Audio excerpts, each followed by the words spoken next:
बिस्मिल्लाहिर्रहमानिर्रहीम। अस्सलाम वालेकुम to all my YouTube viewers. आज हम मौजूद हैं पाकिस्तान में लाहौर शहर की ज़ीरो लाइन पर मौजूद उस गांव में जिसका नाम है पढ़ाना। तो चलिए आज हम आपको यहां पर मौजूद गुरु हरगोबिंद सिंह का गुरुद्वारा दिखाते हैं। गांव पढ़ाना चूँकि तारीख़ी हैसियत रखता है और यहाँ पर पाकिस्तान हिंदुस्तान की तकसीम से पहले सिख आबाद थे। तकसीम हिंद से कबल यहाँ बहुत बड़े बड़े बाज़ार थे, 4 बाज़ार थे जो कि शहर में चारों तरफ से एंट्री का बाइस थे।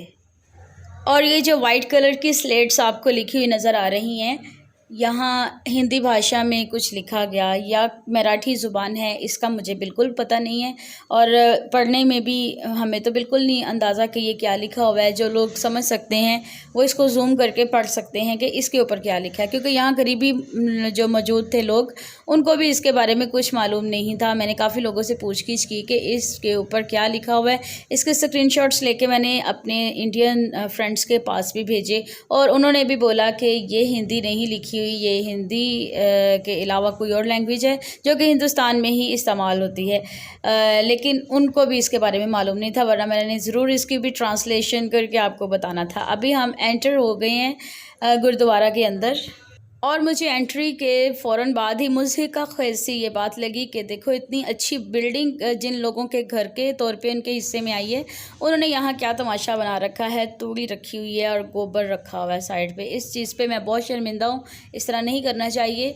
माना कि ये अब मजहबी बिल्डिंग नहीं रही, लेकिन कम अज़ कम ये ऐसी बिल्डिंग भी नहीं है कि हम इसमें गाय भैंसों का चारा डाल दें।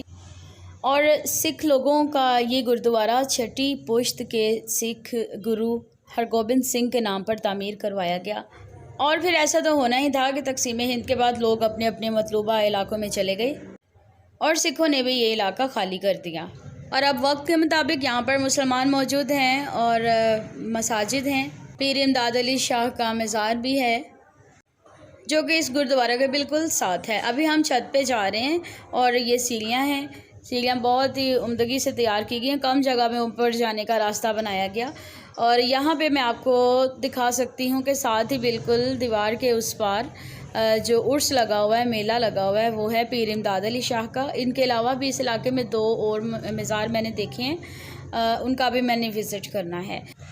और ये है हाथ से आटा पीसने वाली चक्की। ठीक है, अब आप इस बिल्डिंग का थोड़ा सा मंजर देख लें कि इसकी छत का डिज़ाइन कैसा है। कितनी उम्दगी से ईंटों की जो है वो डिज़ाइनिंग की गई है। अब ये पेटी कहाँ से आ गई है, ये ज़ाहिर है जो लोग यहाँ पे रहते हैं उन्हीं का सामान है और कुछ उन्हें एहसास ही नहीं है कि यहाँ पे अपने घर के सामान को सजावट करके रह लें। चले मैं तो आपको ये बस दिखा रही हूँ कि ये कैसा बना हुआ है। इसके अंदर से हालत देख के मुझे कुछ हालत ज़ार ही महसूस हो रही है और बेजारी लग रही है। लेकिन यहाँ पे मौजूद इसके जो दरें हैं, इनसे जितनी भी हवा आती है वो ऊपर से नीचे, नीचे से ऊपर, दाएं से बाएं हर जगह पे मूव करती है। तो एक साइड पे इस तरफ चलते हैं।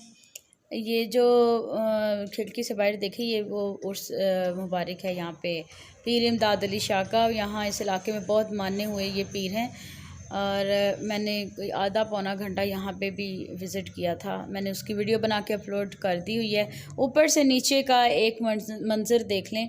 साइड पे वो जो लोग बैठे हुए हैं वो यहाँ पे रिहाइश पज़ीर हैं और फ़र्श काफ़ी हद तक नीचे से टूट चुका है।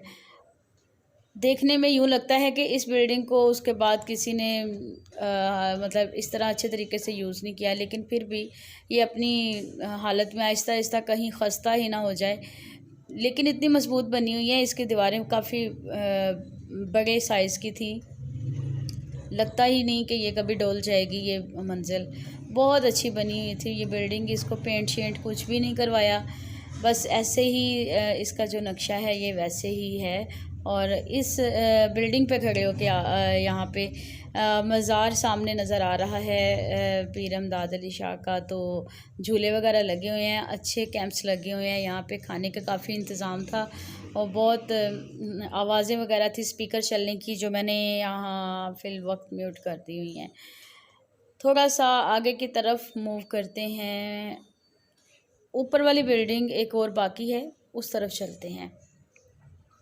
जी बिल्कुल, इसी तरह हम ऊपर जिस तरह नीचे से ऊपर आए हैं उसी तरह की सीढ़ियाँ अगेन यहाँ पे मिलती हैं। और ऊपर चलिए फिर आपको दिखाते हैं कि ऊपर वाली मंजिल पे जो व्यू था वो ज़्यादा अच्छा था, क्योंकि इसकी मंजिल ज़्यादा ऊपर हो जाती है। 2 टाइम्स हमने सीढ़ियाँ ऊपर चढ़ी हैं, इसका मतलब है ये हम आ चुके हैं दूसरी मंजिल पे। और यहाँ से आप व्यू देख सकते हैं। ये जो पानी वाली टैंकी है उसके पीछे सारे जो है ना सरहदी है, ये हमारा पाकिस्तानी एरिया है इस साइड पे। ये फिर मेरा कैमरा बार बार इसी तरफ जाए जा रहा है। बच्चे खूब इंजॉय कर रहे हैं, हमने भी खूब इंजॉय किया, मौसम भी बहुत अच्छा था। और वैसे भी हिस्टोरिकल प्लेसेस देख के तो वाकई ही दिल को खुशी होती है, मुझे तो होती है, बाकियों का मुझे पता नहीं है।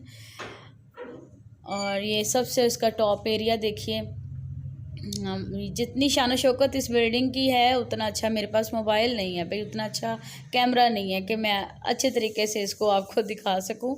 इंशाल्लाह बहुत जल्द एक अच्छा कैमरा ले लेंगे, क्योंकि मुझे जो शौक़ है उस शौक़ के मुताबिक मेरे पास कैमरा मौजूद नहीं है।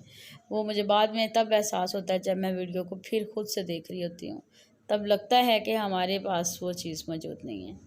इंशाल्लाह ले ही लेंगे। आगे की तरफ चलते हैं।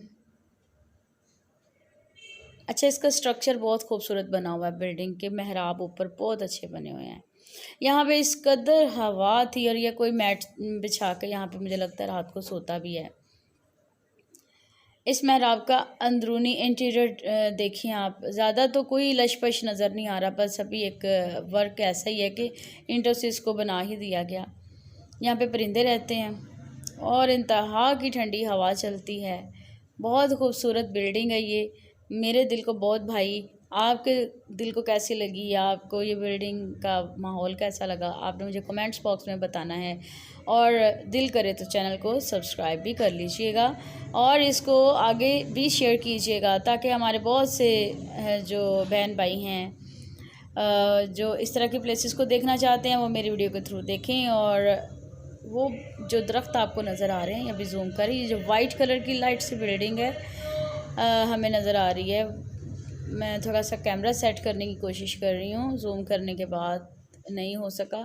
खैर, वो सब जो है ना भारत का इलाका है और ये सब हमारे पाकिस्तानी लोग हैं। चलिए इनको शेक हैंड कर देते हैं। जिनको अंदर आने की इजाज़त नहीं, वो ये बाहर खड़े हाथ हिला रहे हैं। सारी इंडिया के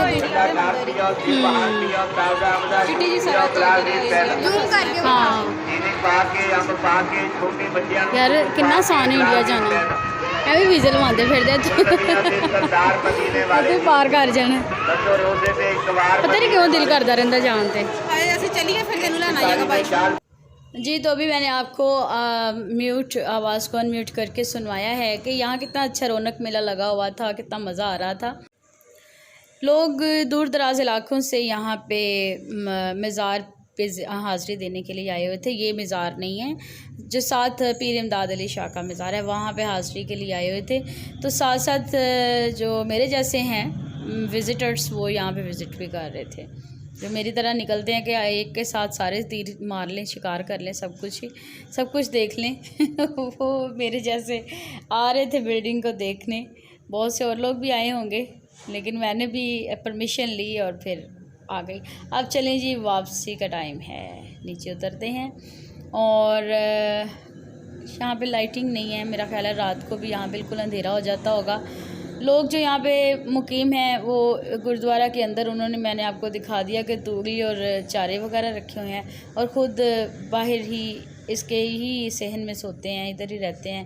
और इसी के किसी न किसी हिस्से में वो चारपाइयाँ भी बिछाई हुई थी उन्होंने। ऐसी बिल्डिंग्स हमें मुगलिया दौर की याद दिलाती हैं, जबकि मेरी तरह आप में से भी बहुत से लोगों ने ये बात सुनी होगी कि उस ज़माने में जो लोग ऐसी शाहकार बिल्डिंग्स तामीर किया करते थे, बादशाह लोग उनके हाथ भी काट दिया करते थे ताकि इस तरह का मकबरा किसी और का ना बन जाए। वल्लाह आलम ये बातें सच हैं या झूठ, हमने तो बस सुनी है। और ये गुरुद्वारा भी अपनी तमाम तर तामीर में मुँह बोलता सबूत है। और गुरुद्वारा से बाहर मज़ार की तरफ आके इसका एक व्यू आप देख लीजिए।